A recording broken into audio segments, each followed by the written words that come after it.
Welcome back to the channel. In this video I want to talk to you about a game that was pretty much DOA, and that is D&D Dark Alliance. And I want to talk to you about it because this game has really badly dropped off the radar for almost everyone. And I'm going to say rightfully so. They released the game with barely any content. It only had 20 levels for the characters. The AI was brain dead. There were connectivity issues and like multiplayer issues and stuff. And it just wasn't fun to play. And the concurrent players on Steam definitely 100% show just how bad this game's got. And the developers are still working on the game. And I'm actually quite surprised with it, because they don't have much of a community. They never will, due to everything they have done wrong. Especially with one of the recent patches actually nerfing stuff for the player and making the AI harder to deal with. Balancing stuff shouldn't have been the case.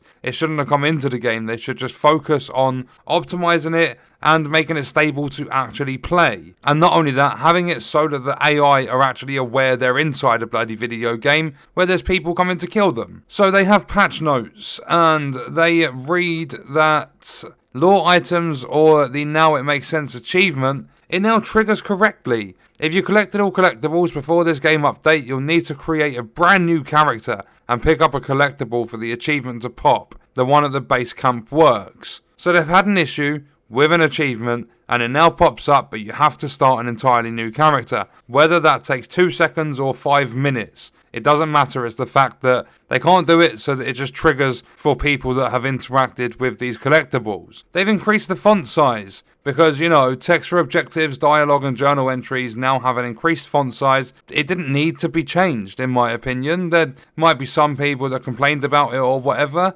but they went the entire way through development happy with that font size, and now all of a sudden they've had to put it in their patch notes that they changed it. AI improvements. The following changes have been made to enemy AI. When teleporting, enemies now use the player's position at the start of the teleport. They fixed an issue in which one of the charges in the order of the one light act 1 was unresponsive after being attacked. Enemies now notice the player quickly or more quickly after being dropped in multiplayer. Enemies transition out of their taunt to attack the player character as soon as the player character is in range. Or, better yet, they could disable the taunt on a lot of the characters, a lot of the enemies. You don't need it there. And enemies are now more difficult to stun lock. That's been a big issue in the game, where you can get a final boss of an act and you can just stun lock them in the corner. It's now more difficult, but they haven't said it's not possible, so you can probably still trap bosses in the corners. They have removed the following exploits, allowing the game to function as intended. They have fixed several issues in which Icewind's boss fight phases could be bypassed, and crystals can no longer be infinitely upgraded after downgrading them once at the merchant in Calvin's Cairn. So there's basically a couple of exploits they fixed. The one thing I don't think they'd be able to fix because of how the game's been designed is you can go from the start to the finish, minus a couple of forced combat areas here and there. You can go from the start to the finish of an entire mission without needing to fight. You can just run past the enemies. And even with them reacting a lot faster, I still think that's possible. In terms of controls, they have restored a missing keybind for opening the player menu by using a keyboard in the options menu, and they fixed an issue in which the mouse wasn't functional when attempting to navigate the party management screen and the journal in the character sheet. For multiplayer, these are the following improvements.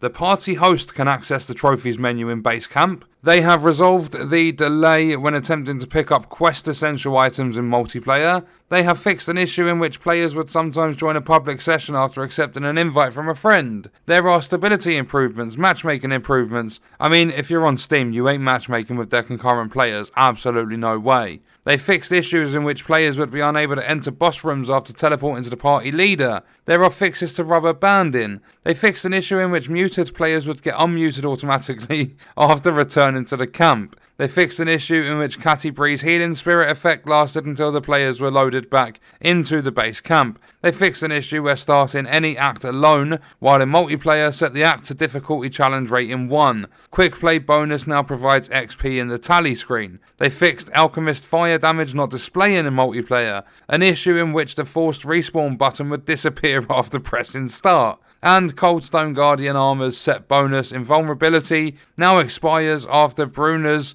Whirlwind ability has finished in multiplayer. So lots and lots of fixes, but I still don't think that's enough. It's definitely not going to bring players back. Combat and gameplay, they've reduced the delay for characters getting up after being knocked down during combat, fixed collision issues allowing players to go out of the world, improvements to the enemy threat indicator HUD, issues in which some enemies were invisible to the player, so yet another game that has invisible enemies. They fixed several issues involving enemies spawning inside level terrain, UI and objective marker improvements, fixed an issue in which stamina usage was inconsistent between different heroes, fixed issues in which characters would get stuck to training dummies and some enemies while in melee combat, fixed burning debuff when character walks into a lava fall, added VFX for the Frost Giant's ground shatter AoE attack. Then with progression, they have fixed several instances of player progression being reset. What is it with these stupid fucking video games and resetting progression? Either that or they block the player's progression. It should not happen in any game. This shit should be fixed before the game launches. They should have the game testers and the QA teams to find this stuff and sort it. And if it's happened because of an update, then fix the way you release your updates. Don't let these issues happen. Look at Outriders. They're currently going through a headache with one of their latest patches. They've had to delay their upcoming patch a couple of times now because they've now got a crash on boot issue. So basically you start the game and it just keeps crashing for players, and that happens because of an update they previously released. It happens with so many games. Learn to code your game properly and fix your issues. You've built it from the ground up, you've designed the coding, learn to go back through and fix things properly. This game's been out for 6 weeks now, or something like 5-6 weeks. And this is just not acceptable to have progression of the player being reset. They have also fixed an issue in which characters would not level up upon returning to base camp after having completed a challenge rating 6 mission. So you're doing the hardest content in the game and you get fuck all rewards for it because there was a bug. Fixed an issue in which loot completion rewards would not be displayed in the tally screen after completing an act. They removed a 10-second wait time before the tally screen after a player successfully completes an act. The tally screen can now be skipped. That should have been in there from the launch. Always give the player the option to skip. Outriders, do the same with your stupid cutscenes. And then the final thing in these notes, fixed issues with stat and combat power calculations in the UI. So it was a decent sized patch note, article, whatever you post, whatever you want to call it. But what have they done? They've just fixed a few things, they've improved a few things, and they've changed a few things around. It doesn't make a difference to the game. The game, as it is, and as it was, is just a bad release. I give them credit for still working on the game, still getting things done. There might be a few people playing here and there on console, but taking a look at the Steam charts, so this tracks concurrent players on Steam, when the game launched at the end of June, they reached an all-time peak of 9,821. When I last looked at Steam charts, there, within the last hour, concurrent players was 132. And no, there's no 1,000 on that, there's no extra zeros at all, just 132 players. What was their 24-hour peak? So the highest amount of players within the last 24 hours of me checking this, 185. This game isn't even breaking 200 players at the same time within a 24-hour window, and I'm going to say that it's actually deserved. The most players they've had in any hour since the 27th of July was actually Saturday, July 31st, 11 PM my time, 250 players. So within the last week from me recording this video, the most amount of people they've had playing at exactly the same time is 250. And that is worldwide across Steam. That shows you how much they missed the mark with this game. So no matter how many fixes they do, even if they release new content, this game is probably just dead in the water. It was pretty much DOA anyway, dead on arrival. As soon as the game come out, it didn't have a big player base.